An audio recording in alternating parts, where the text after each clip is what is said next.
Oi, Robson, boa noite. Tudo bom? A Érica chegou agora também, vamos ver aqui. Está chegando para dar boa noite. Marilene, Marcos, Fabiane, Juan. Oi, amigo. Oi, Robson, tudo bom? Boa noite. Vinícius, boa noite também. Tiago, boa noite. Robson, boa noite. A Érica também chegou agora, boa noite. A Érica também, boa noite. Tá? Oi, Edson, boa noite. Vamos lá, devagarzinho tentar tocar aqui o nosso trabalho aqui, porque hoje a internet hoje está desesperada, está lenta a beça, mas tudo bem. A gente vai devagarzinho arrumando. Vamos conversando. Eu comentei aqui, deixa eu ver aqui. Hoje de manhã, eu combinei com os colegas também, aquilo mesmo havia combinado com vocês, sobre a avaliação.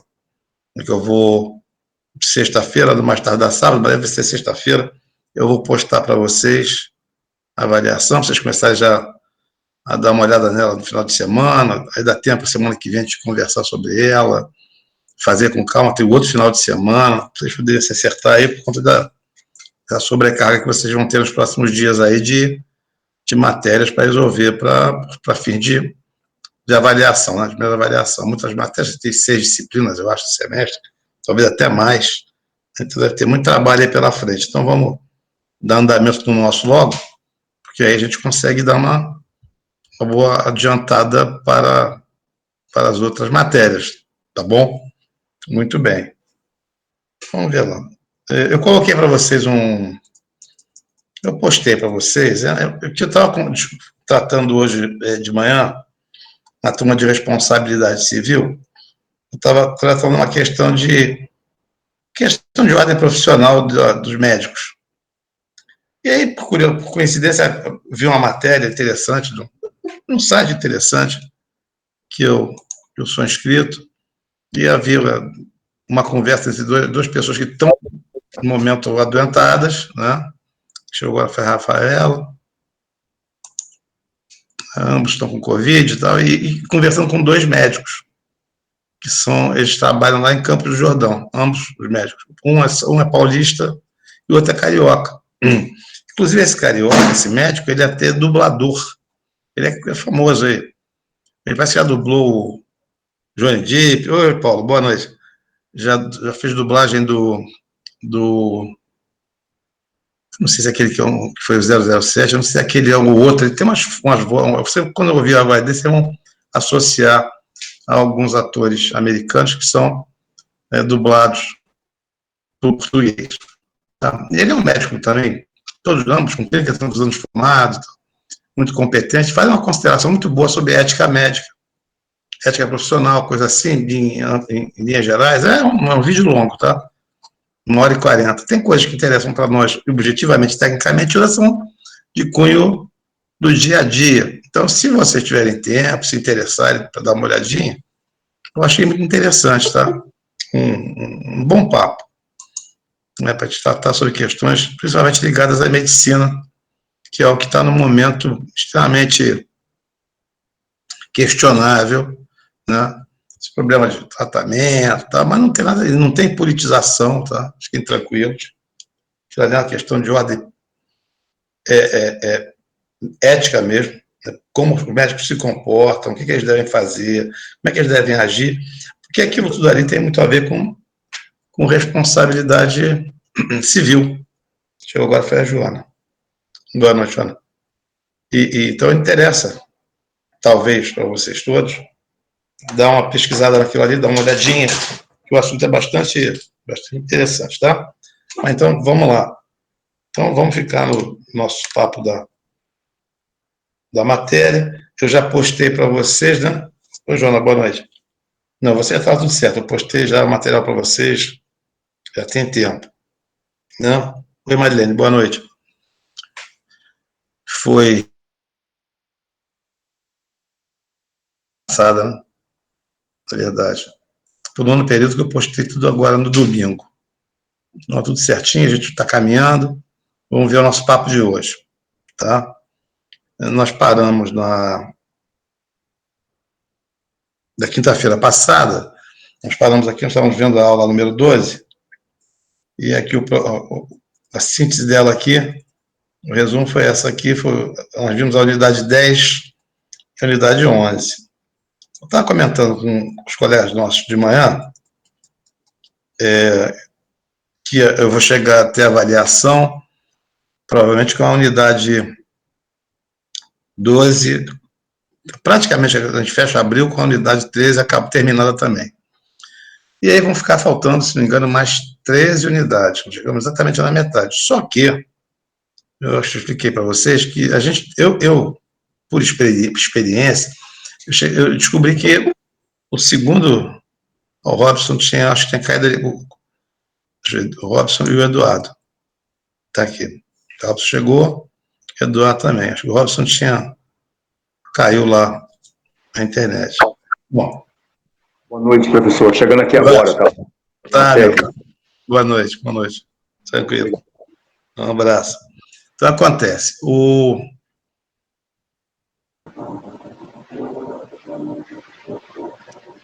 estava falando sobre? Me perdi agora. Sobre a matéria, não. Sobre o assunto, não. Ah, tá. Então, o que acontece? A gente chegou exatamente na metade. Vai chegar no final do mês do programa. Mas eu tenho por experiência própria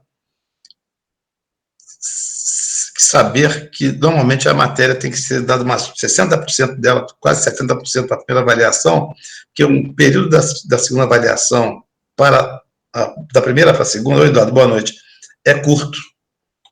Então, se eu cheguei na metade, eu estou atrasado. Acabando esse mês na unidade 3, eu estou um pouco atrasado. Mas por que eu estou mais ou menos em dia no caso de vocês? Porque vocês têm 6 unidades agora adiante que podem ser compactadas em 2. Até deveriam ser. Que são direitos reais de garantia, que trata de penhor, hipoteca e anticrese. Como são direitos reais de garantia, podem ser tratados todos num título só. Mas o programa os fracionou em 3 unidades distintas, que na verdade seriam uma grande unidade com 3 subunidades. Então dá para isso aí ser visto em uma aula ou 2. E depois vocês têm o usufruto. E o usufruto, ele também se divide em 3 unidades. Usufruto, uso e habitação. Mas eu já falei para vocês em outro momento que o usufruto ele é como se fosse um espectro maior, o uso é um espectro do usufruto menor, e a habitação é um espectro do usufruto menor ainda. Então, também pode ser visto numa unidade só, não há problema. Então, talvez essas 6 unidades nós consigamos ver em, quando muito, 3 encontros. Então, a gente está com a programação bastante em dia, apesar desses pequenos percalços de uma aula ou outra que a gente teve um atraso, uma eventual perda, mas no geral está tudo indo bem, tá bom? Então vamos trabalhar, para não perder tempo. Nós vimos, então, no encontro passado, unidade 2, 11, 10 e unidade 11, que foi a aquisição da propriedade imóvel, né, e a perda da propriedade imóvel. Me lembro com vocês que eu fui até o final, talvez tenha falado para você alguma coisa de conversar de novo aqui comigo, acredito eu que não. Acho que nós terminamos a unidade bem, não houve nenhum tipo de matéria deixada para trás. Se houve, vocês me lembrem. Então, acredito que a gente possa começar hoje a tratar da unidade da aula 13, que é a aula de hoje mesmo, né? E falar dessa unidade 12 que se inicia hoje, tá? Que trata dos direitos de vizinhança, tá? Que é um assunto muito importante dentro do estudo. Chegou agora, foi a Yasmin. Yasmin, boa noite. Do direito, né, dos direitos reais. O que são os direitos de vizinhança que estão elencados lá nos artigos 1277 a 1313 do Código Civil, tá? Vou colocar aqui. Coloquei um conceito, que é do professor Paulo Nader, que é um conceito que mais ou menos... O professor Paulo Nader é romanista, tá? ele se orienta muito pelo professor Caio Mário, então, se orienta muito pelo Rudolf Ehring. Então, você tem toda uma tradição de estudo de direito romano, que é o que a gente usa muito nos direitos reais, no nosso caso aqui, no direito civil. Né? Então, tá lá. O direito de vizinhança é o conjunto de condições que permite a coexistência de propriedades próximas. Então, tá lá. Conjunto de condições que permitem a coexistência de propriedades próximas. Então, a gente vai ter primeiro. Então, os conceitos. O primeiro conceito é o quê? Não é o vizinho de linha, não é o vizinho só, o vizinho contíguo ou de parede. É a vizinhança, né? Que as pessoas que residem têm suas propriedades próximas umas às outras.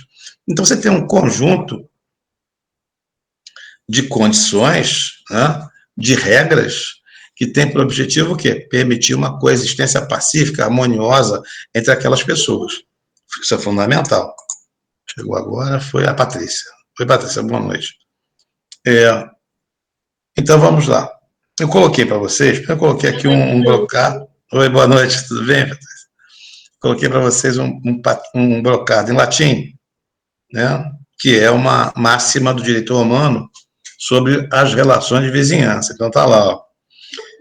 Vicinitas, deixa aqui. Gabriel chegou também. Vamos lá, Gabriel, boa noite. Vicinitas et mater discordaram, quer dizer, a vizinhança é a mãe da discórdia. Sabemos nós. Aqui, chegou aqui agora. A Esther chegou agora. Oi, Esther, boa noite. Sabemos nós que relações de vizinhança são extremamente delicadas. Né? Problemas graves acontecem por questões de relações de vizinhança. Né? E aí eu coloquei uma outra frase, aí já é uma brincadeira, mas é um provérbio popular. Oi, Esther, boa noite. Não, chegou em boa hora. Que eu me lembro que eu vi na faculdade, 40 anos atrás, o professor falou para a gente assim, nunca me lembro se foi o professor Eleazar Rosa, um outro professor que faleceu, que agora me falta o nome dele, ele diz assim, um bom vizinho é um anjo, um mau vizinho são 7 demônios, tá? Então, a relação de vizinhança ela é muito delicada, né? Ela é pode ser muito complexa. E o legislador tentou, por N mecanismos, ele tentou conciliar da melhor maneira possível essas relações de vizinhança, para evitar desavenças, né? Evitar tensões desnecessárias. Agora foi a Rita. Rita, boa noite. Isso é importantíssimo. Porque você não pode ficar procurando problema em qualquer lugar. Né? A gente está sempre tentando dar solução para. Boa, Rita, boa noite. Os problemas e não tentar ficar buscando, né, chifre em cabeça de burro. Isso é ruim e perigoso, porque a gente pode arrumar grandes problemas que serão de difícil solução em relações de vizinhança. Que agora foi o Márcio. Pedrada, Márcio, boa noite. Vocês veem que relações de vizinhança maltratadas dão em brigas, confusões, delegacia, ferimento, lesões corporais, até em morte. Né? Então, tem uma série. Então, aqui nós vamos tratar dessas das relações, como é que elas são reguladas pelo Código Civil Brasileiro, em que sentidos elas são tratadas, são cuidadas. Tá? Então, temos aqui. Oi, Márcio, boa noite. Pedrada, grande homem. Tranquilo. Então, vamos lá. Eu coloquei para vocês aqui uns valores, uns fundamentos. O primeiro fundamento é isso, ó, vizinhança é um conceito distinto de contiguidade, quer dizer, falei a você no início, não é morar de parede, não, vizinho lindeiro, vizinho contíguo, isso não. Vizinhança é a cercania, é a proximidade. Tá? Muito bem. Um outro valor é o seguinte, o direito de vizinhança ele cuida muito de um tipo de ilícito civil que é chamado de abuso de autoridade. Não, perdão, abuso de direito. Abuso de direito. Estão vendo aqui um programa do horário de política aqui, mas você está falando abuso de autoridade, eu estou aqui ligado nesse negócio. Bruna chegou agora, boa noite. Mas no nosso caso não é isso, não. Nosso caso é abuso de direito.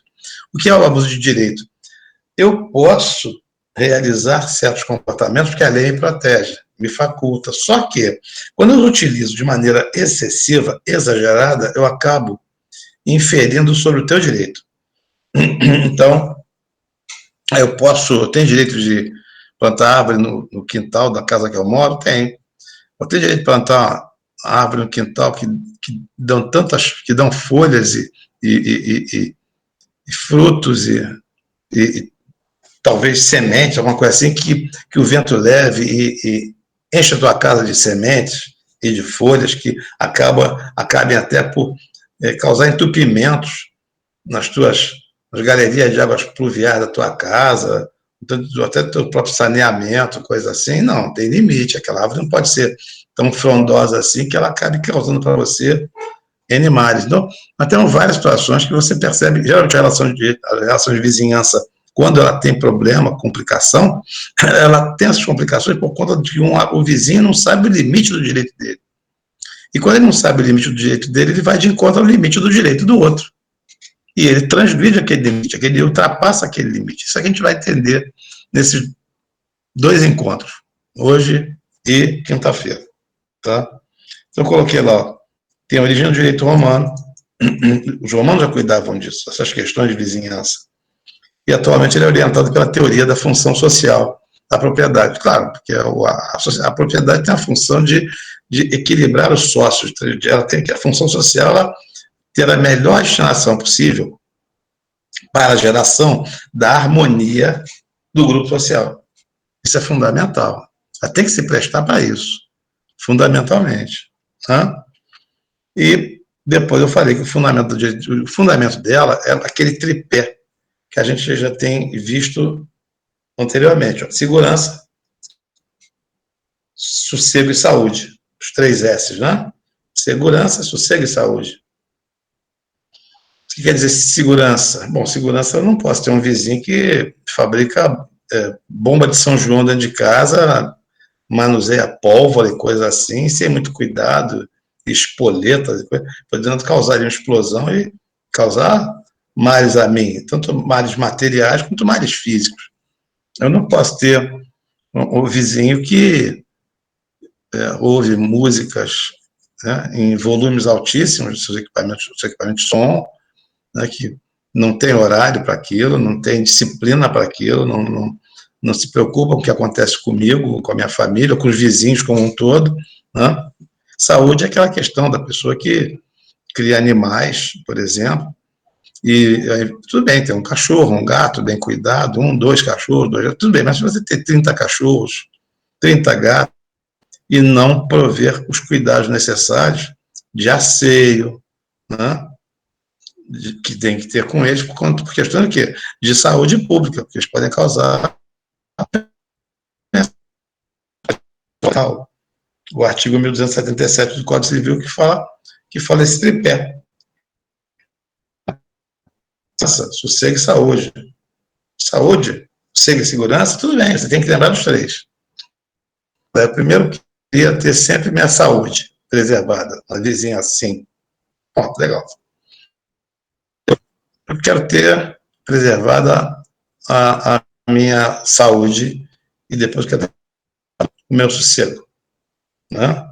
Então, a gente tem que ter, mesmo que nós façamos a prioridade, mas sempre temos que querer esse tripé garantido pela legislação. Muito bem. E aí, que o direito de vizinhança, ele é tratado no ordenamento civil, é dividido em 7 fases distintas, tá? Quer dizer, em 7 itens que ele trata organizadamente. A primeira coisa é o chamado uso anormal da propriedade, que nós vamos ver hoje. Depois ele fala nas chamadas árvores limítrofes, como é que são tratadas essas árvores que estão terrenos, que estão em fronteiras de terrenos vizinhos, coisas assim. Depois vamos falar sobre a chamada passagem forçada, né? E depois, para amanhã, vamos falar sobre passagem de tubos, fios, questão de águas, a questão de tapar, de construir. Tudo vai ser visto em outra oportunidade, no encontro de amanhã, não, perdão, de quinta-feira. Tá? Uma aula, deixa eu abrir ela aqui para a gente dar uma olhadinha.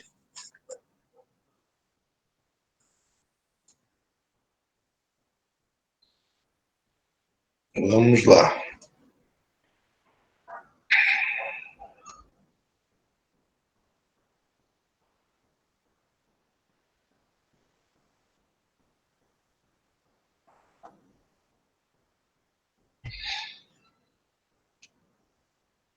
Está aqui. Né?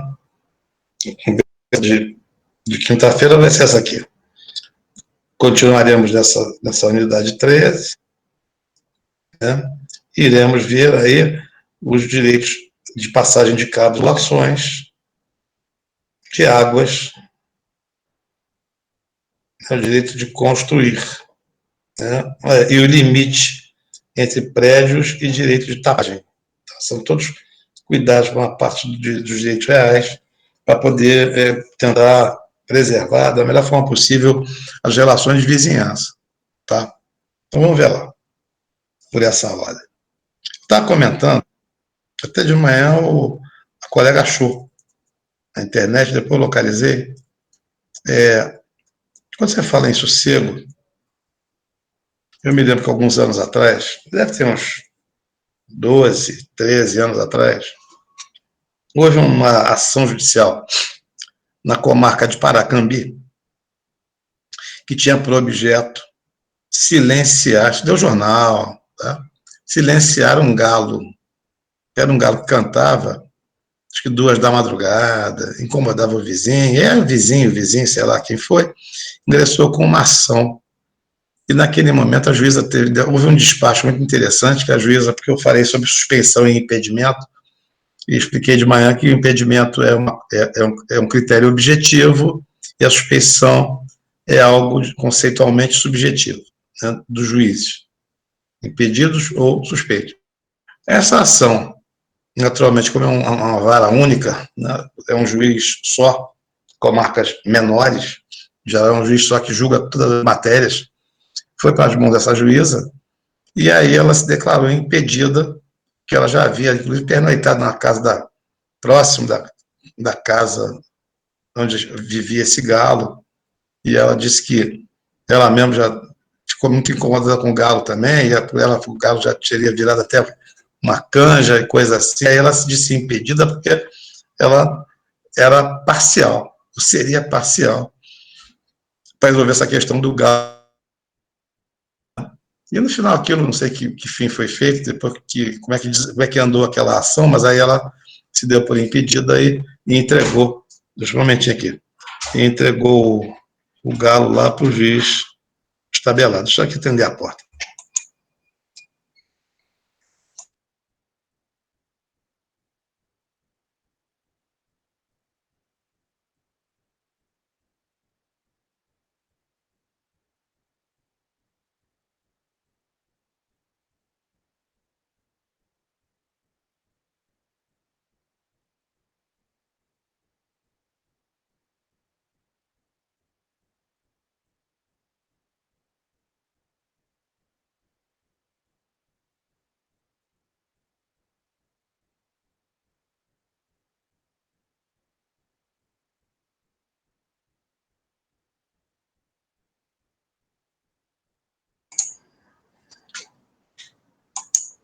Pronto, voltei.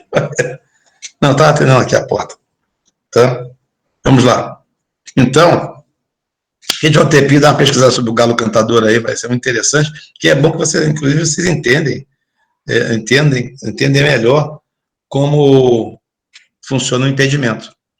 Aquela famosa diferenciação de impedimento e suspeição, já que impedimento você trata normalmente de quê? Impedimento é um conceito objetivo, um critério objetivo que a lei elenca, e a suspeição é um critério subjetivo que pode ser até um motivo de foro íntimo, que leva o juiz a dizer que não pode julgar, que não pode apreciar certas questões por conta de questões de ordem pessoal que lhe tornam eventualmente parcial, ou podem dar a entender que ele poderá ser parcial numa decisão que ele venha tomar, tá certo? Muito bem, então isso aí é um caso que eu me vi a cabeça e é interessante dar uma olhadinha depois, né?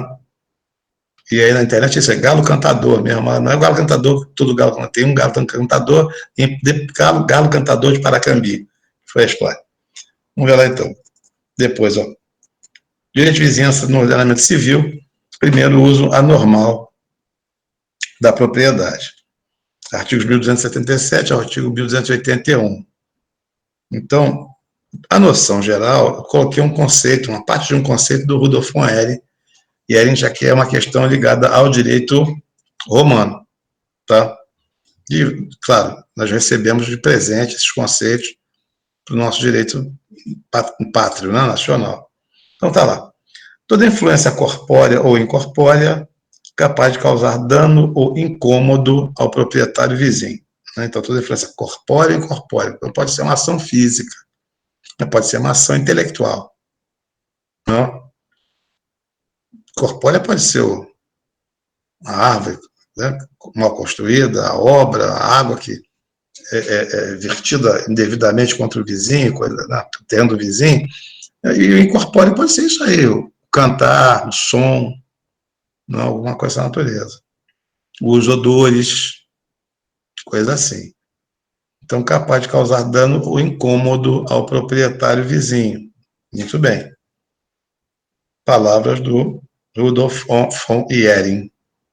Depois, ó, o Código Civil segue o entendimento dos estudiosos que entendem haver uma linha divisória entre o uso normal, regular e o anormal da propriedade, objeto da repressão estatal. Por que isso? Olha só. Normal para anormal, essa diferenciação de uso normal ou normal é de uma conceituação subjetiva, né? Depende de cada lugar, depende de cada grupo social, né? Pode ser que determinados grupos sociais seja razoável ouvir música em um volume tanto quanto alto. Em outros lugares, não. É muito incomum. Depende do bairro, depende da rua, depende de quem reside naquela região. Né? Entendeu? Então, tem coisas que você. Odores produzidos, né? Ruído dos outros, quer dizer, alguém que trabalha com. Tem dentro de casa uma pequena oficina de marcenaria, o vizinho que sábado e domingo resolve fazer furo na parede, usar máquina de furar e tal. E quando você não está num prédio, que geralmente tem limitações para isso, você está em casa, você não tem como impedir dentro de um razoável. Então, aqui vem aquela discussão normal e o anormal. Mas isso aí acaba sendo levado sempre à apreciação de quem? Do Poder Judiciário. Vai ter que se avaliar, se analisar para ver se naquele momento aquela utilização, aquele tipo de comportamento de vizinho, ele é razoável ou é irrazoável, entendeu? Muito bem. Então, coloquei lá a linha divisória entre o uso normal, regular e o anormal da propriedade, objeto da repressão estatal. Quer dizer, vamos ter que limitar aquilo ali ou não? Tem situações das mais variadas. Das mais variadas. Né? Eu me lembro que aquele grande pianista, um dos maiores pianistas vivos brasileiros, né, o Arthur Moreira Lima, que mora, se não me engano, não sei se ainda mora lá na Urca, ele na casa dele ele fez tipo um estúdio, alguma coisa assim, para poder ensaiar. Ele chegou a ter problemas judiciais, contra as pessoas queriam que ele não ensaiasse em casa, porque ele tinha costume de ensaiar de madrugada. Né? A qualquer hora ele ia lá e tocava piano, ensaiando as apresentações dele, ele ensaiava durante horas e horas seguidas. Diz que ele ensaiava, às vezes, 8 a 10 horas seguidas. Né? Então, são casos de normalidade e anormalidade que tem que ser estudados situação a situação. Né? Você não pode jogar um rótulo que aquilo tem que ser de uma maneira ou de outra ocorrente. Entendeu? Isso é uma questão que tem que ser cuidada também. Né? Não pode ser feito com um critério fechado. Você não pode ter um padrão. Tá? Não, aí, vizinho baterista, que dentro colocou aqui. Aqui tem um, aqui no outro prédio, do lado, ele resolveu, daqui a pouco tempo, aí eu acho que começou a tocar bateria de noite. Não sei o que dá para parece que não sei, às vezes eu ouço quando eu vou lá para baixo, os prédios são mais ou menos isolados. Aqui, ó, um de vento aqui, um momentinho.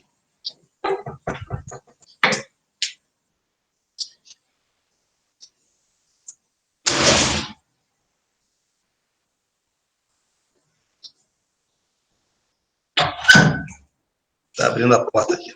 Bom, vamos lá. Quem chegou agora? Alô? Deixa eu ver aqui.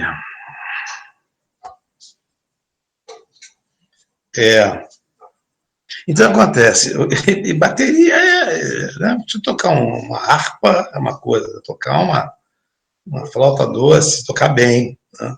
Agora, o problema todo é eu tocar um instrumento que eu não sei tocar e ficar arranhando um violão por horas e horas e horas. Então, você vê, em cada caso vai ser um caso. O problema dos cachorros que latem, né? Que eu estava comentando que houve uma época, não sei como é que está andar hoje, que as pessoas até, às vezes, mandavam fazer cirurgia nos próprios cães, os cachorros, para cortar as cordas vocais deles, para que eles não latissem mais, ficassem mudos, não causassem barulho para os vizinhos. Aí você vê que o nível do barbarismo, do absurdo, seria uma pessoa fazer isso. Aquela pessoa que reclama que a criança chora. Isso tem que ser visto com muito cuidado, até porque a cidade grande é povoada de centenas de ruídos. Fomos crianças, choramos também, né? Existe a vida é meio rumorosa, a vida produz ruído, né? Então a gente tem que ver com calma como é que vai se entender essas questões, como é que a gente vai cuidar disso, né? Simplesmente de uma maneira até tanto quanto irresponsável, descuidada com o outro, querer impedir aquela pessoa de viver, né? Fazer coisas. Muito bem, isso aí, problemas que você tem em prédios, né? Em pessoas que moram em casas pequenas e terrenos pequenos. O mundo hoje é assim, são casas pequenas, terrenos pequenos, muito barulho. Você tem que, de alguma maneira, aprender a conviver com aquilo ali. É um dever nosso. Então, a gente tem que se mudar. Então, arrumar um sítio para morar nele, né? Um terreno maior, alguma coisa assim, porque aquele espaço não é para a gente. Se a gente não consegue ter uma convivência minimamente ordeira as pessoas, né? Muito bem. E tem pessoas que são naturalmente barulhentas mesmo, produzem ruído, e você tem que ver cada caso ser um caso. Então, eu coloquei para vocês isso, ó. É evidente que a distinção entre normal e anormal não é tarefa de cunho simplesmente objetivo. É que ela analisa a situação concreta, posto a ver o elemento subjetivo a ser levado em conta. Cada caso vai ser um caso. Né? Isso aí não tem jeito. Posso ter um vizinho que gosta muito de um silêncio extremo. Eu, por exemplo. Agora, se eu gosto de silêncio extremo, eu não posso produzir muito ruído também. Se eu faço barulho, não posso cobrar dos outros silêncios. Então, se eu me mantenho numa vida extremamente... Sempre fui assim. Né? Na minha casa era assim, eu, meu pai e minha mãe. Então, às vezes, acontecia uma coisa interessante, porque minha mãe, às vezes, na sala, vendo um pouquinho de televisão, domingo, ela viu o Silvio Santos, né? Do início até o fim. Silvio Santos, há 40 anos atrás, o programa era... Ele ficava 12 horas trabalhando direto, praticamente, 11 horas. Aí ela, quando acabava de fazer almoço, alguma coisa assim, aí que ela ia ver. Meu pai tinha um escritóriozinho lá em casa, meu pai ia para o escritóriozinho trabalhar e ler. Eu ia para o meu quarto ler. Às vezes meu pai ouvia uma música muito baixa, então a gente foi criado num ambiente de muito silêncio, pouco ruído. Então para nós tudo é incômodo. Agora, eu não posso querer usar minha régua para medir os outros. Você vê uma família maior, mais pessoas em casa.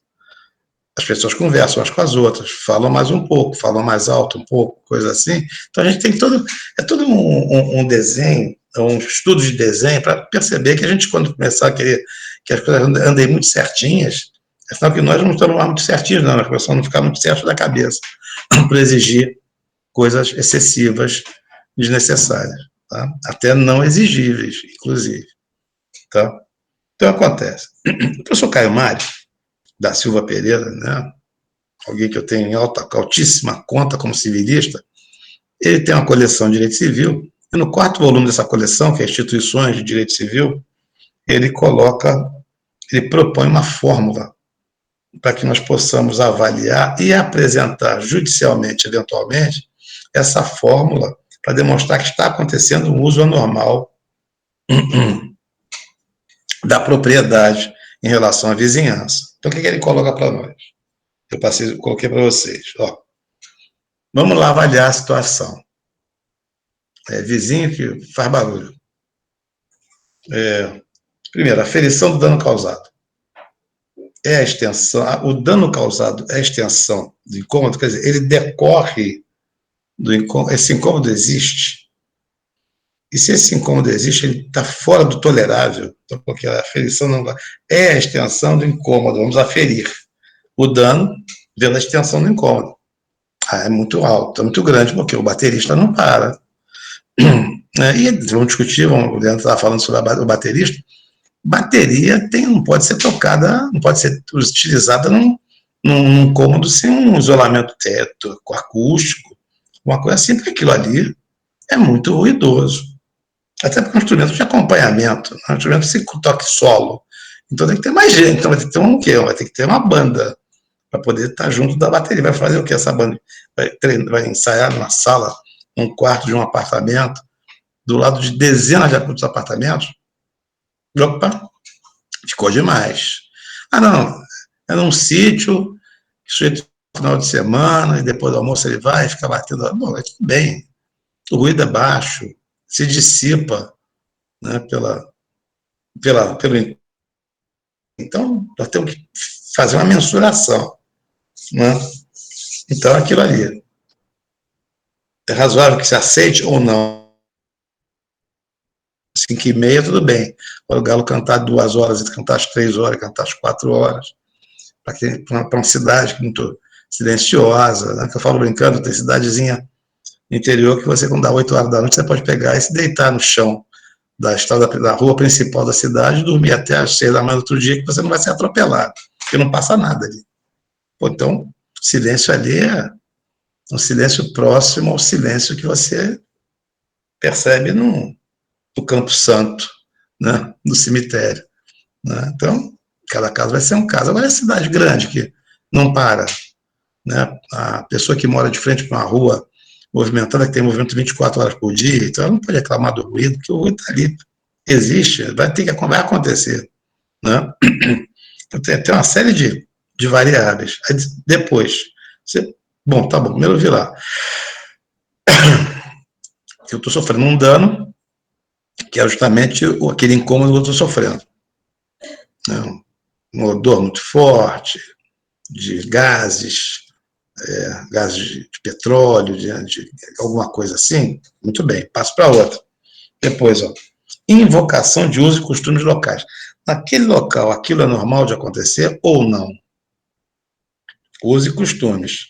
Eu coloquei lá, bairro industrial. Bairro industrial, você tem bairros industriais, são bairros mistos, as pessoas podem habitar, residir e ter indústrias. Por exemplo, em Campo Grande, você tem uma parte de Campo Grande, aquele miolo ali próximo da antiga Casa Sendas, daquele onde tinha um depósito, antigamente, da Brahma, da Antártica ali, que aquilo funcionava 24 horas por dia, e não tinha como, aquilo ali é um bairro de utilização mista, e dentro de certos princípios de cuidados e tal, eles vão ter que rodar, funcionar, existir durante 24 horas. Agora ali ficou um depósito, né, um mercado grande, foi feito no lugar da antiga Sendas, e aquele depósito grande, ele com certeza recebe mercadoria durante a madrugada.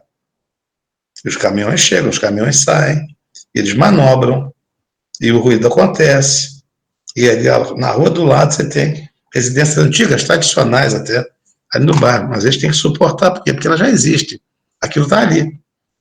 Aí tem uma vara de funcionamento, tem autorização do poder público, então tem que ser visto aquilo com um certo respeito àquela necessidade de atividade industrial, empresarial acontecer ali. Muito bem. Então, vamos lá. Cidade de veraneio é assim, 3 meses por ano, aquilo é uma loucura. Depois é o melhor lugar do mundo. Então, porque aqui só funciona janeiro, fevereiro e a parte de dezembro, metade de julho. 3, 4 meses. E aí realmente, olha, aí tem ruído, é carro funcionando, é música, o pessoal brincando e rindo até tarde, de madrugada, né? O pessoal indo para a praia, coisa assim. Então, tem movimentação natural daquilo ser uma cidade, né, de veraneio na beira-mar. Tem jeito. Eu vou para lá e eu fico aborrecendo, porque eu não consigo aproveitar, curtir o silêncio. Vai nos outros meses. Você tem 9 meses por ano, talvez inteiros, para você poder ir para lá e que você não vai ouvir os grilos fazendo barulho, né? Coruja piando. Agora, se você quiser descansar, você não vai para a cidade, você vai para Araruama, sei lá, Cabo Frio, né, em dezembro, janeiro, fevereiro e julho.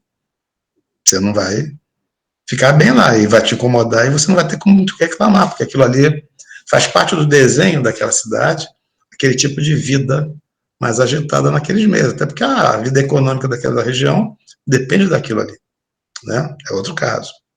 Aí depois, estação balneária, essas regiões de águas minerais, São Lourenço, Caxambu, Cambuquira, né? Outras tantas pelo Brasil, aí, Águas de Lindóia, em São Paulo, né? Que são em Minas. Ali você tem o quê? Você tem um público já de pessoas mais velhas, mais tranquilas, mais silêncio. Então, ali são cidades, em geral, bastante pacatas. E aí ali não vai funcionar muito bem o baile, a gritaria, a confusão, porque... Ah, mas está em mês de férias, muito bem, mas mesmo sendo meses de férias, você tem uma região que tem, por norma, tudo bem que tem que ser suportado no mês de férias, um pouquinho mais de ruído, mas dentro de certos limites, lógico. É aquela história. Vizinhança é a mãe da discórdia, né? Tem que entender. Eu coloquei pequena cidade interior. Tem cidade interior que agora, esse horário aí, você não está vendo, não vê mais ninguém na rua, mesmo fora dessa confusão que nós estamos vivendo. Todo mundo está recolhido, né, dentro de suas casas, quase que repousar, uma televisãozinha funcionando aqui, a colar baixa, que até a surdez das pessoas lá é menor do que a da cidade grande, porque a cidade grande é separada, todo mundo tem mania de ouvir tudo alto. A cidade grande a pessoa ouve televisão alta, ouve som alto, porque ela está ali, ela tem já um problema auditivo que ela não sabe que tem, por conta do próprio tumulto, da confusão da cidade grande. Elas são normalmente causadoras de males de audição, normalmente, tá? Então, depois, a teoria da preocupação. Então, ele falou assim, o dano é intolerável? Isso que está acontecendo comporta ou não nos usos e costumes daquele lugar? Não comporta. Estou colocando para vocês que vai demonstrar em juízo para poder comprovar que houve uma infringência do direito de vizinhança em relação ao uso anormal da propriedade. Primeiro, olha, isso aqui está fora do tolerável. O ruído é muito alto, alguma coisa assim. Sim, depois essa região aqui, ela não é uma região que tenha como costume da região esse tipo de incômodo. E no caso, estou falando ruído, pode ser outras coisas, tá? Depois, você tem, por último, a teoria da preocupação, que ela, a situação enfrentada já era de prática corrente. Quando você chegou aqui, isso acontecia. A pessoa foi morar num determinado local, num loteamento, num condomínio fechado, sei lá, e já havia ali uma certa tolerância para certa atividade que a vizinhança tolera. Né? Você vê, tem briga, tem pessoal que cria casa com um culto religioso, por exemplo. Por 6 horas da manhã, tem um alto-falante violentíssimo lá e começa lá a entoar músicazinha nos canções, pessoa falando, pregação, e aquilo ali, um domingo é terrível, que a gente quer dormir até 7, 7h30, e 5h30, 6 horas, aquilo já está importunando. Vai ser uma coisa que vai ter que ser entendida, mas isso aqui é feito há 20 anos. Todos já se adequaram àquilo ali, a região, a vizinhança toda está adaptada, inclusive a maior parte são de fiéis dessa igreja, desse templo religioso, coisa assim. Então, você chegou, você é um estranho, você é um estrangeiro, você tem que se adaptar. Entendeu? Então, tem esse tipo de detalhismo. Então, eu estava comentando de manhã essa questão dos imóveis vendidos barato. Você está procurando um imóvel numa região, o preço médio é X, aparece um imóvel para vender ali, num preço, sei lá, 30%, 40% inferior ao preço médio dos imóveis na região. O preço médio é de 300 mil reais, aparece um imóvel para vender por 200, por exemplo. Poxa, que bom, eu vou fazer negócio. Opa, por que aquele imóvel é mais barato? Ou é tão mais barato? Muitas das vezes há um problema de vizinhança grave ali. A pessoa está querendo se livrar daquele imóvel, vai embora dali, que ela não suporta mais aquela convivência. Então, comporta o quê? Fazer uma pesquisa, perguntar, conversar, estudar, para poder entender o que realmente está acontecendo ali. Muitas vezes, chegou agora foi o Fabrício. Boa noite, Fabrício. Muitas das vezes, são situações... Boa noite. Oi, boa noite. São situações... Então, eu sempre falo brincando, você quer se mudar, já tem em vista mais ou menos onde é que você quer morar, alguma coisa assim, não compra nada por enquanto, aí aluga.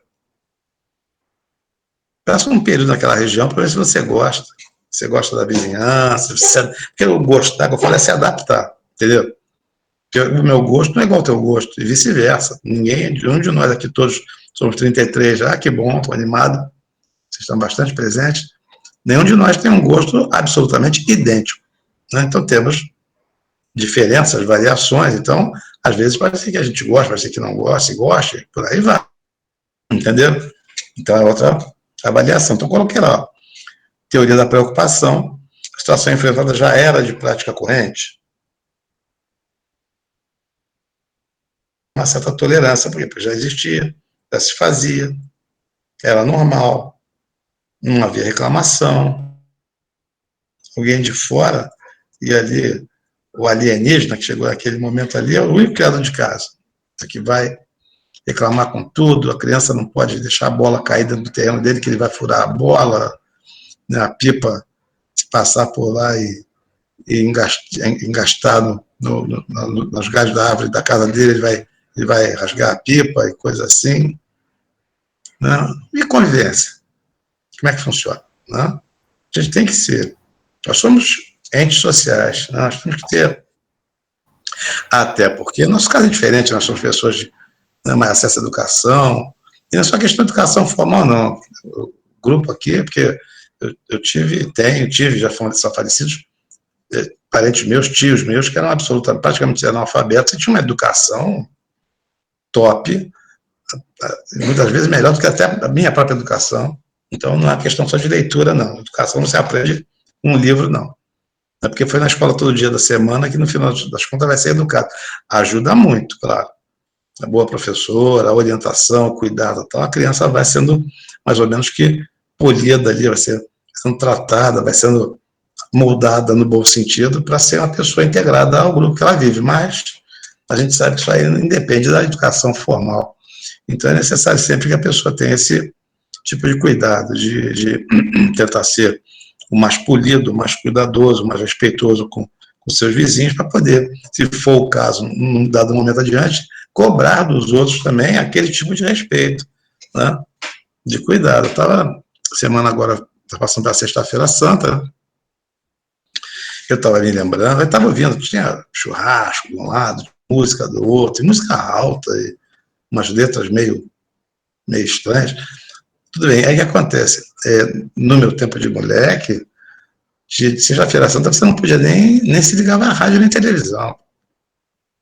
Não pode, não, ruído nenhum. Não, porque a gente tem que respeitar, né, a Semana Santa, a crucificação de Jesus Cristo, né, o nosso Pai Maior aí, para quem é cristão, né? Então havia todo, e até os que não eram, que eventualmente não fossem cristãos, também entravam naquele clima ali, né? naquela vibração de boas energias, e faziam, hoje, e também falavam, você reclamar o quê? Que absurdo, estão ouvindo música hoje é sexta-feira, o tempo mudou, os tempos mudaram, os costumes mudaram, a gente tem que se adaptar a eles, não tem jeito. Não adianta simplesmente ficar, não, porque antigamente não acontecia, mas antigamente passou. O mundo é um pouquinho diferente hoje, pode estar melhor para um lado, não tão melhor para outro, mas as coisas vão. Então, você como advogado, quando vocês forem chamados, convidados a ser consultados sobre questões de vizinhança, vocês têm que sempre alertar as pessoas assim, primeira coisa, coloca na cabeça. Se você tiver um problema com o vizinho e ajuizar isso, mesmo que você vença a ação, você perdeu um amigo e ganhou um inimigo. Aquela pessoa não vai gostar de você mais como gostava antes, ou não vai te tolerar como tolerava antes. Então, será que não dá para a gente conversar, bater um papo com a pessoa, tentar conciliar aquilo ali, fazer uma composição para tentar ultrapassar aquele problema sem a necessidade de uma judicialização? que é o pior caminho, tá? O pior caminho é o judiciário contra o vizinho. E aí você tem mais um ali para não gostar da gente. E a gente às vezes sem fazer nada. Tem gente que não gosta da gente, imagina quando a gente faz alguma coisa, mesmo que certo, mas que por outro não vai estar, e a gente agremia, a gente arregimenta mais uma família de maus vizinhos, ou pessoas que não estão muito do nosso lado ali, coisa assim. Então tem que ser muito cuidadoso. Então vamos lá. Vamos ver aqui então a outra situação de cuidada pelo direito de vizinhança. São as chamadas árvores limítrofes. A limítrofe é limite. Então são árvores que estão sempre próximo das linhas divisórias dos terrenos, das propriedades das pessoas, tá? Então nós temos aqui os artigos 1282 até o artigo 1284, são 3 artigos apenas, e vamos conversar sobre eles agora, né? Então vamos lá. Ó, são aquelas que crescem na divisa de uma propriedade com outra.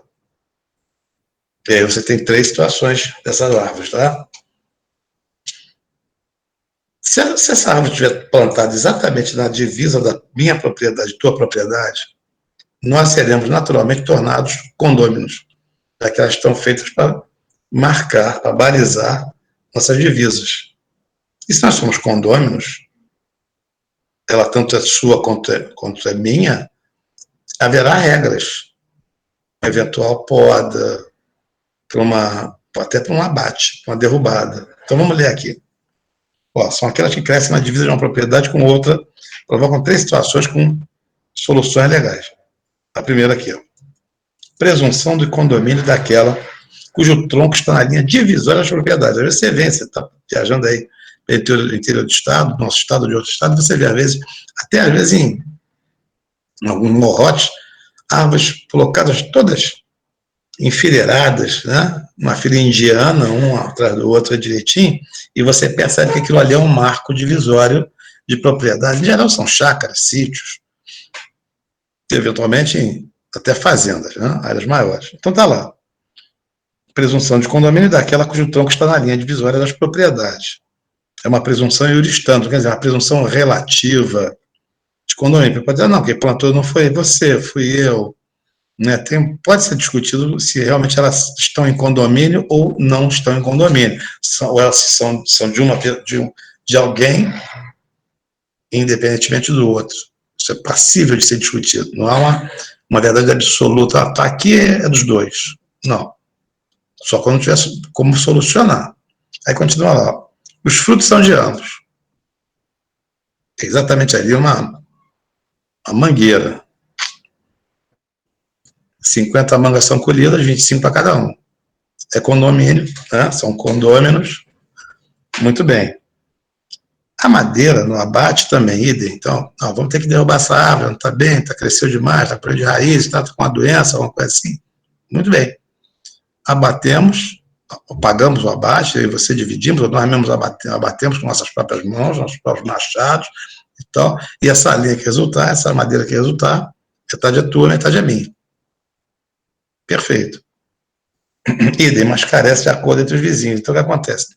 Não pode vizinho, quando a árvore é nossa, eu vou derrubar e te dou metade da madeira que sobrar do abate. Não. A gente tem que chegar num acordo.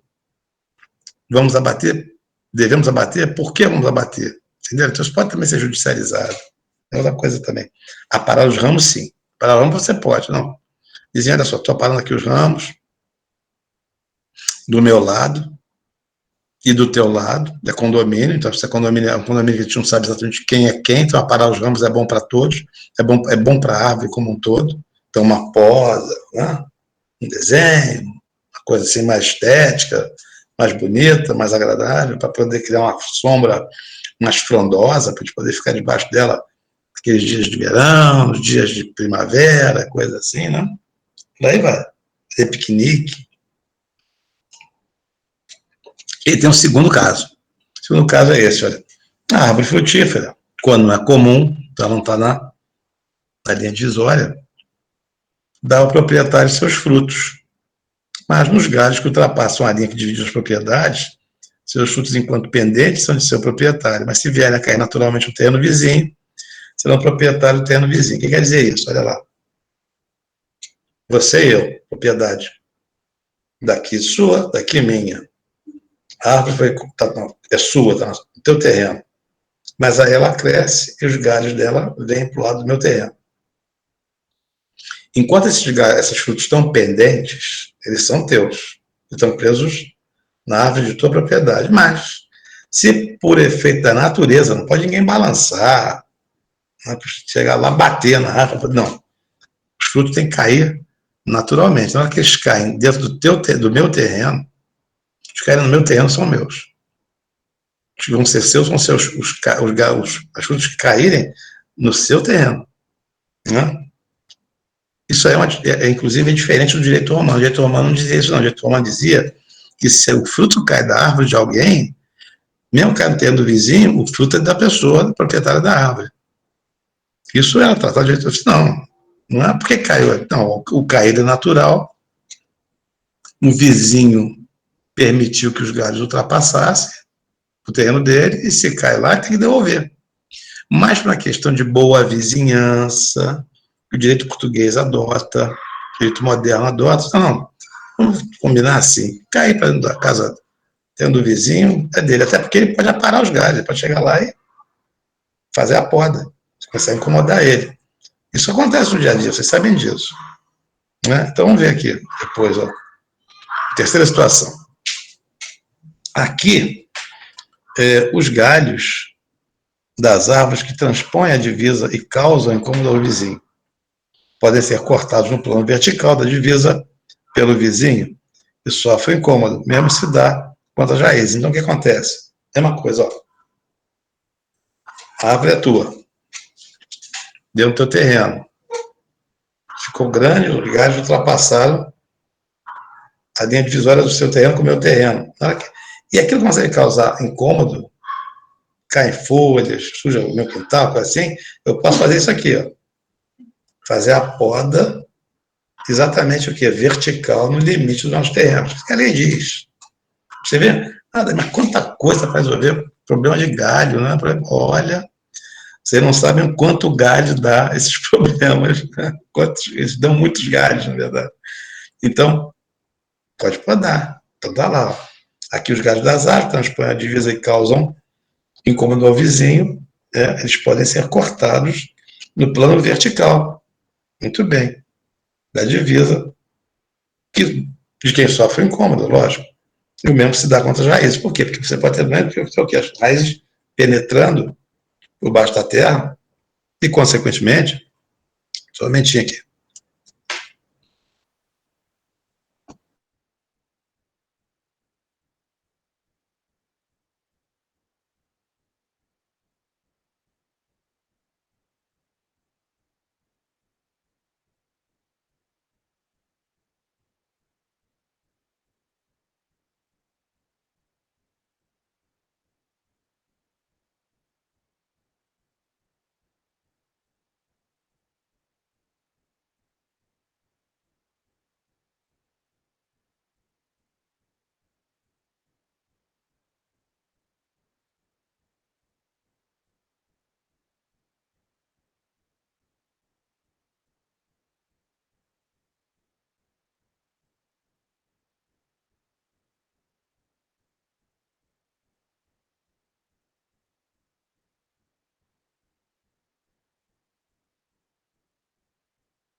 Cheguei. Fabrício, vê se eu cheguei aí. Não, apertei um botão errado aqui. Burrice minha. Voltou. Tá bom. Então vamos lá. Vou voltar para o galho lá. Perdoar nessa árvore de novo. É rápido. Então acontece. Entenderam então o mecanismo? Então, a poda é vertical. Isso é a lei permite, tá? A dele é a madeira, tá? Olha a madeira aí, tá vendo? Estamos nos galhos. Então tem as raízes também. É aquela discussão também, as raízes estão arrebentando o muro da minha casa e tal. Aquilo pode ser feito. Mas se você cortar a raiz, podar a árvore, vai morrer. Mas você não pode deixar plantar numa linha divisória uma árvore que tivesse tanta, que desse raízes tão profundas, tão extensas, coisas assim. Entendeu? É uma relação que pode criar uma dificuldade danada por conta de coisas muito simples. Por questão de quê? De falta de bom senso. Né? Isso aí, Thiago. Então tá bom, um abraço. Tá quase lá. Vamos ver então depois. Ó. Por último, o papo de hoje é a passagem forçada do proprietário. Que é o artigo 1285, peraí, da poda. Aqui, ó, foi o Vinícius que perguntou, Vinícius? O custo da poda. Quando você tem o galho caindo para dentro da tua casa, você tem o direito de podar, mas você pode atribuir o custo daquilo ali para o vizinho, o dono da árvore. Então, você pode, mesmo sem o consentimento dele, fazer a poda. Agora, o valor da poda vai ser imputado a ele, mas sempre lembrando o seguinte, ó, vai arrumar um vizinho que não gosta de você. Então, nessas casas, é bom que a gente poda, às vezes comunica o vizinho, tem uma questão de urbanidade, sabe? É bom a gente sempre tentar manter um relacionamento de um bom nível, porque as coisas podem sair do controle repentinamente. As pessoas se tornam mal educadas, é isso aqui, ó, aqui é o caso que a Luana colocou aqui, ó. Você está aqui, a mangueira começa, os galhos vão penetrando por baixo da casa, pelos alicerces, né, e começam, exatamente, o Vinícius colocou uma situação de, tem casa que você chama até defesa civil, às vezes. Você faz até queixa da defesa civil acerca da pessoa ter aquilo ali para notificar, para a pessoa fazer a poda, arcar com a poda, porque muitas vezes você, e até porque tem casos que você tem até que ter licença para poder fazer a poda. Quando, como falou, as vizinhas aqui são galhos muito grossos, e o vizinho foi se descuidando daquilo ali. Então, é bom até se informar no Parque de Jardins, ligar para a Defesa Civil para ter uma noção do que pode ser feito ali para resolver aquela questão, entendeu? Para evitar um mal maior, mas tem que ser tratado, né? Do que falou. Agora não estava colocando aqui a situação dos galhos que vão por baixo do alicerce da casa e vão levantando o piso da casa, por exemplo, né? Isso também tem que ser cuidado, tem que ser tratado, né? Você vê quanta coisa acontece, mas sempre tentando, a Adélia colocou isso mesmo, o vizinho às vezes é ouvido de mercador, ele não quer ouvir, se faz de bobo, de tolo, né? Então, tentar conversar. Sempre tentar conversar, de ajuizar, de tratar aquilo de maneira judicial, porque as coisas podem sair do controle. Tá? É difícil. Você ter gente mal educada do teu lado é muito complicado. Não, infelizmente. Porque delas, o que se faz de maluco. Não, se der bom na cabeça, você vai, aí serra lá os galhos, as raízes, aí a árvore morre, cada uma poda, porque atingiu uma parte do X, Y, Z lá, daqui a pouco a confusão está instalada. Isso aí, eu gosto sempre de procurar as repartições públicas, né? São os parques de jardins e a Defesa Civil. Às vezes, até os bombeiros, para fim de consulta, como é que é tratado aquilo ali, como é que é cuidado, qual é o caminho correto para resolver aquilo da maneira mais tranquila, mas mais eficiente, porque também a gente não pode ficar, né, nos perturbando a vida inteira. Né? Isso é complicado. Então, vê lá. O que é a passagem forçada? A passagem forçada, ela se dá no chamado terreno encravado. O que é encravamento? Imagina lá uma área retangular. Você tem uma rua aqui acima, uma rua aqui abaixo, uma rua na lateral esquerda, uma rua na lateral direita, e você tem aqui no meio um terreno que não não tem passagem para via pública ou para uma nascente de água ou para um terminal, um porto, pequeno porto, uma atracadora, coisa assim. Onde você dá mobilidade para a pessoa se deslocar. E aí você vai encontrar o chamado encravamento. Tá? Então tá lá. A passagem forçada ocorre na hipótese da existência do terreno encravado. O encravamento decorre de não possuir acesso à via pública nascente ou porto. Tá? Muito bem. Aí continua. Um instituto até se assemelha à servidão de passagem ou de caminho, mas não se confunde sendo tratado pela doutrina como uma quase servidão, porque na verdade não é uma servidão. Vamos estudar servidões mais adiante, e a servidão tem uma relação de subordinação, subalternidade entre o terreno que se serve e o que é servido e o que vem a servir, o serviente e o servidor. Entendeu? Então, a subordinação existe. Nesse caso, não há essa subordinação. Então, não é, na verdade, a servidão de passagem não é exatamente uma servidão propriamente dita, tecnicamente dita. É até pergunta de concurso, tá? Servidão de passagem forçada, ela a passagem forçada, aspas, tá? Não é servidão. A passagem forçada é uma servidão? Tecnicamente, não. A gente vai aprender melhor essa diferença, tá? Então, tá lá. Fala que é uma quase servidão, chega próxima, não configura, dado não existir uma característica peculiar, a sujeição de um prédio a outro prédio. Eu falei a vocês que não tem. Vou melhor exemplificar, com mais tranquilidade, com mais vagar, no próximo encontro, tá? Será melhor apresentar adiante, no estudo específico de direitos reais sobre coisas alheias, a gente vai estudar isso mais adiante, vamos entender como é que funciona a servidão propriamente dita, tá? Então tá lá.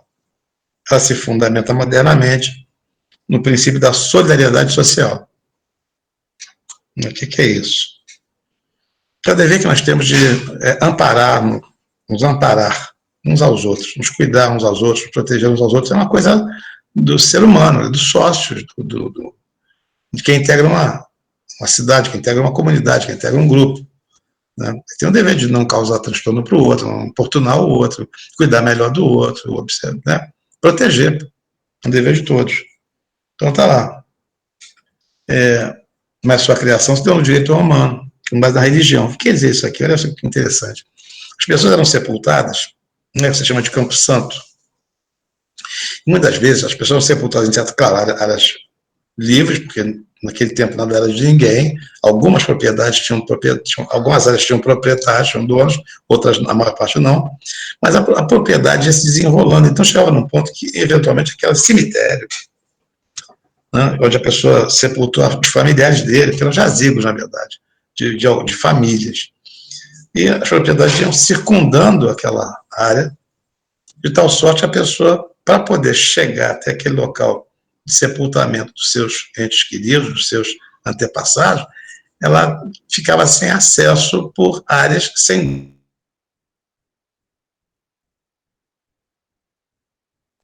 direito ao acesso sempre para reverenciar os seus mortos. Daí vem a história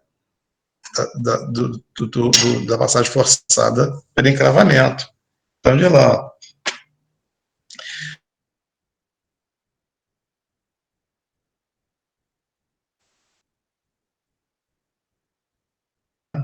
Até quando fosse necessário atravessar a propriedade de seus vizinhos. Então, não tem jeito, eu tenho o direito de chegar lá. A origem vem dali, evolui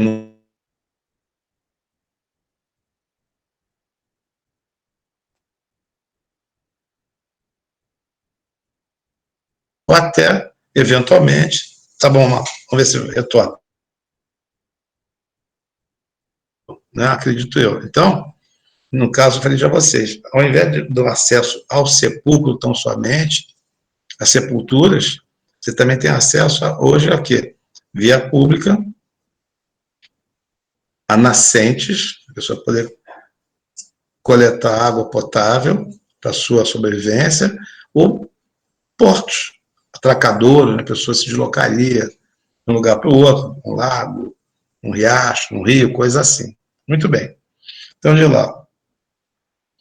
O ordenamento jurídico garante o direito à indenização do vizinho que vier a sofrer a passagem forçada, ou seja, Tem direito a passar? Tem, mas tem que indenizar.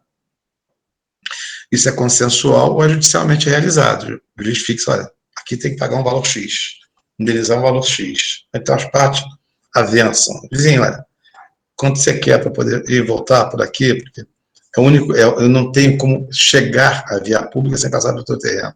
Chegar à fonte sem passar pelo teu terreno. Né? E de lá, ela pode advir da voluntariedade ou da ação judicial, eu falei para você já, é condício sine qua non, quer dizer, a condição sem a qual não, será a única opção de acesso. Ele tem que ser a única, não tem outro jeito. Ah, não, porque passando pelo teu terreno é melhor para mim. Ah, é menos íngreme. Não, não. Isso não é o caso. Você tem que passar pelo caminho que é originalmente caminho seu. Se não há nenhum caminho, aí sim, a passagem forçada vai se operar. Se não, mas vai ter que dar a volta. Já vi muita briga disso. Já era lá porque o sujeito fazia, por conta dele mesmo, uma passagem no meu terreno do vizinho, entendendo que ali não, porque para chegar no meu terreno é muito mais longe. Isso não é desculpa, não é justificativa legal para poder fazer jus a passagem forçada, tá? Aí de lá, não basta a mera comodidade ou a melhora de acesso. Não, havendo saída, mesmo que em piores condições, não se haverá a passagem forçada, pois estão a ver com encravamento. Caso as condições se alterem, surgindo uma saída, pode ser que mude para melhor. Agora, fizeram na via pública, passou na porta, bom, então agora você não pode mais fazer jus à passagem forçada. Ela é desfeita. Tá? A abertura de autoestrada, ou qualquer outra situação, ela cessará. Até o que foi pago vai ser discutido se vai devolver alguma parte ou não, e pode ser que fique para o direitioso. Isso aí, cada caso vai ser um caso, não vou dar para vocês uma fórmula. Tem que reaver o valor por inteiro, aquele que se beneficiava da passagem forçada. Tá? Cada caso é um caso. Ao contrário, censo fechada já existente, nunca por ação do proprietário. Né? Outra será concedida. Deu um problema qualquer lá, desbarrancou alguma coisa, impediu aquela desapareceu. Não houve ação de ninguém. Então você vai provocar uma nova passagem se aquela passagem ficou intransponível, ficou irrealizável. Tá? Depois, cada passagem seja possível por mais de um imóvel, será aquela de maior facilidade o local escolhido. Tá? Que é o razoável. Se você vai solicitar e tem encravamento com várias propriedades, aí você tem o direito, a opção de procurar uma delas, mas você não tem a única opção, porque o que vai se procurar? Não, mas pelo terreno do fulano ou pelo seu outro caminho aqui, é menos oneroso para quem sofre. Aí vai ter que usar aquela. Não é que a pessoa escolheu independentemente, tá certo? Sempre causando o menor transtorno possível ao vizinho. E depois, por fim, caso o prédio beneficiário tenha uma parte alienada, quer dizer, você tem um terreno, fracionou aquele terreno, e naquele ele desmembra o terreno, ele vende uma parte desmembrada, essa parte desmembrada não tem passagem. A dele tem. Aí outra passagem vai ser criada nesse momento, já que se o desmembramento deu-se de maneira legal, né, de maneira permitida. Não pode ser assim, não, resolvi fazer. Também não é. Né? Muito bem. Por fim, caso o prédio beneficiário tenha uma parte alienada, desde que possível, pela legislação, surge o direito de haver um novo local de passagem. Falei para vocês.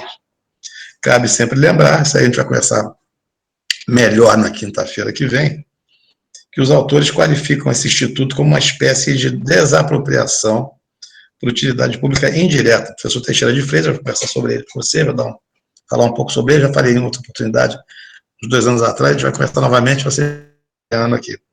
Muito bom. Todavia, de forma indireta, um benefício